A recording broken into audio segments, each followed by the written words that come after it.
Here's a number for you. $1.12. That is how much more the average American is paying per gallon of gas compared to January 2026. Before the war. Before Operation Epic Fury. Before the US and Israel launched airstrikes on Iran on February 28th, and Iran responded by doing the one thing that makes every economist on the planet immediately start sweating through their blazer. They closed the Strait of Hormuz, 21 miles of water. That's it. 21 miles sitting between Iran and Oman, through which approximately 20% of the world's entire daily oil supply flows, every single day. Tankers carrying millions of barrels of crude headed to Asia, Europe, and everywhere else that runs on energy, which, to be clear, is everywhere. And when Iran shut it down, the International Energy Agency called it the greatest global energy security challenge in history, not in decades, not since the 1970s, in history. Full stop.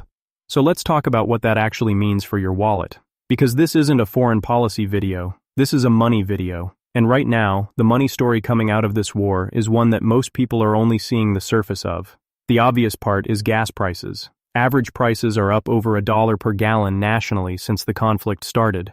The average American uses about 535 gallons of gas per year. Do the math, and that's roughly $535 more out of your pocket annually, just to drive the same distances you were driving before. Multiply that across 230 million drivers, and you're looking at approximately $123 billion per year being drained out of American household budgets. Money that isn't going to groceries, isn't going to savings, isn't going anywhere except vanishing into the tank. But gas prices are just the beginning. Because oil isn't only gasoline. Oil is diesel for the trucks that move every product you buy. Oil is the feedstock for fertilizers that grow the food you eat. Oil is embedded in the cost of manufacturing, shipping, packaging, and delivering almost everything in a modern economy.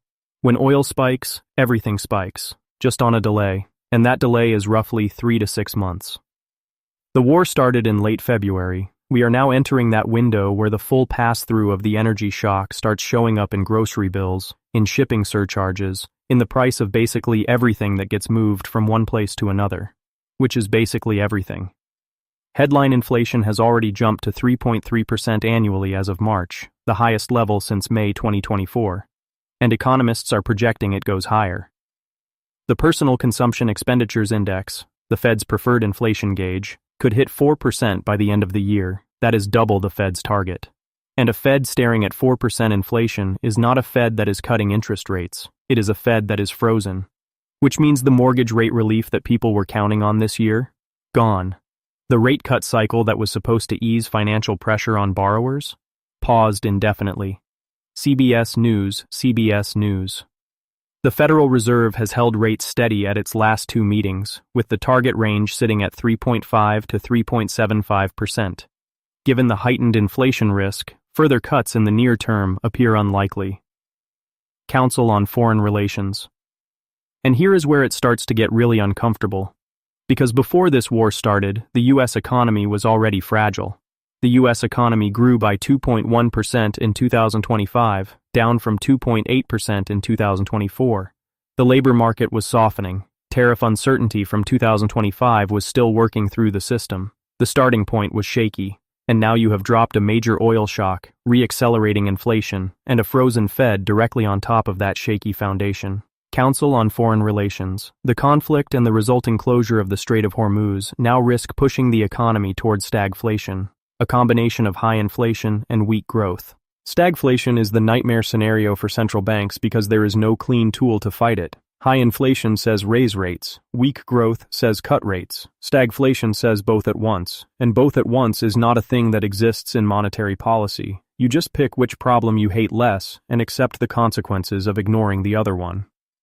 Council on Foreign Relations EY Parthenon projects the war could drag GDP down by 0.3 percentage points, with the economy growing at just 1.8% for the year.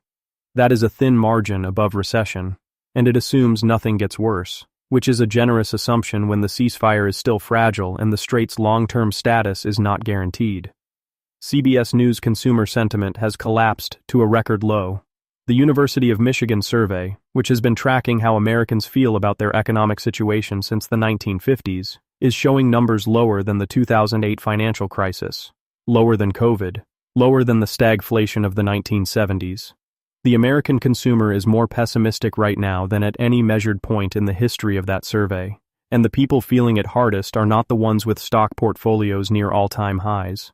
Bank of America data shows spending has remained resilient since the war started, but most of the growth is being driven by higher-income households. Everyone else is cutting, quietly, one store brand substitution at a time. CBS News.